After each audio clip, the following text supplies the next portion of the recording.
It's my honor and privilege to welcome and introduce you to our new head softball coach, Gerry Glasco. Gerry, come on. Thrilled to be here. You know, I got into college coaching late in my life. I didn't start till I was 49. If you said, Gerry, what do you do or what are you good at? I think dog handler. I don't think softball coach. Texas Tech has found a winner in softball coach Gerry Glasco, a 67-year-old with a resume unlike any other. I went to Mexico in 1986 and built a business down there taking people hunting. And we were sold out every year. I did real good on these ones over here you weren't looking at. And then the drug war started. In 2006, a drug war among the Mexican cartels ignited a surge of violence across the country. After 2 decades in the hunting business and spending long stretches away from his family, it was time to go home. It was very detrimental to our family, but it had to be done. I mean, his life was much more valuable, but at the time we had 3 children. Glasco lost his business, but he gained an opportunity to connect with his 3 daughters, Tara, Erin, and his youngest, Gerry Ann. Softball was a desperation way to try to make up for lost time with my kids. That was exactly how it all started. When he got back, it was, what can I do to spend time with my daughters? Soon, Glasco was coaching his daughters' travel and high school teams, and in 2009, he was recruited to be an assistant under then Georgia softball coach Lou Harris-Champer. It was very impressive and probably a little like, whoa, really? Like that's, you know, like, wow, my dad's a college softball coach. Like never really saw that one coming. 3 years later, the Bulldogs landed another Glasco, Gerry Ann, the reigning National Gatorade High School Player of the Year. I mean, I just want to say thank you to everyone who's kind of been there for me throughout my journey, and especially to my mom and dad for just giving me this opportunity and paying for travel ball and just kind of making it all happen. So thank you guys so much. She was, you know, had a phenomenal freshman year with 19 home runs and hit like 370. And Glasco trying to add to the lead. Samuel chasing it and will run out of room. In 2015, Gerry left Georgia for a job at Texas A&M, while Gerry Ann transferred to Oregon. But they reunited 3 years later when Gerry was named head coach at Louisiana Lafayette and welcomed his youngest daughter as a volunteer coach. I mean, it was just a dream. Having that time with her one-on-one and being able to be with her that close before the accident. On January 24th, 2019, just 2 months after joining her dad's coaching staff, Gerry Ann was out for the night with friends.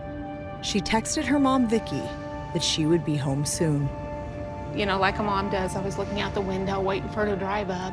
45 minutes passed and I thought, there's something better. And I was texting her frantically and she wasn't answering me. Vicki woke me up and said, hey, Gerry Ann said she'd be home 30 minutes and it's been an hour. Let's go find her. We drove, and when we got to the interstate was closed. A serious crash had shut down the interstate. I parked out in the middle of a sugarcane field and walked to the wreck. The car was damaged so bad I couldn't see, and it was so smashed like an accordion. I saw the Oregon license. She still had an Oregon license plate. And I knew it was her car. About 30 minutes or 20 minutes, I don't know, it seemed like hours, the coroner came and said, is this your daughter's driver's license? And he had just found it. He had just found her driver's license. And we knew it was Gerry Ann. So I still...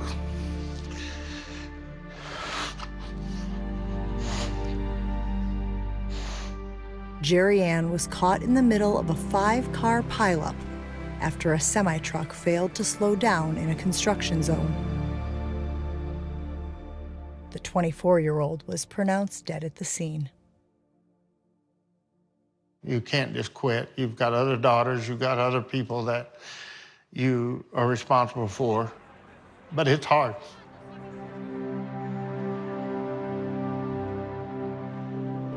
In June of 2024, after 7 seasons with the Ragin' Cajuns, Glasco was named the head coach of Texas Tech.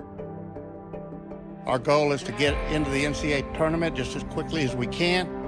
I don't see any reason we can't do that immediately this year, but it's going to take a lot of hard work.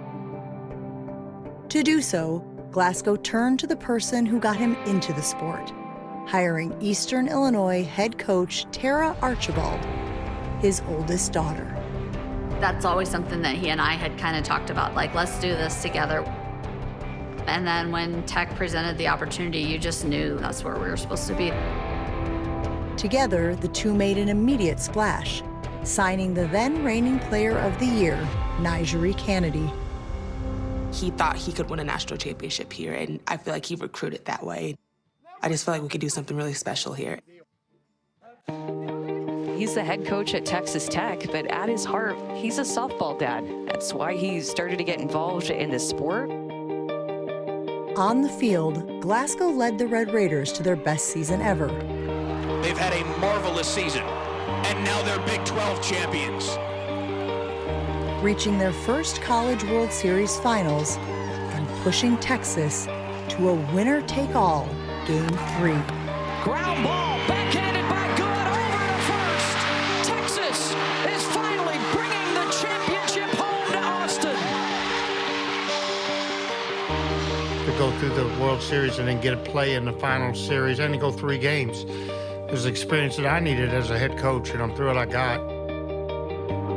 It's another loss on the journey. But Gerry Glasco will do what he's always done. He'll carry on. The last thing Gerry Ann would want would be for me to fail because I couldn't handle her not being here.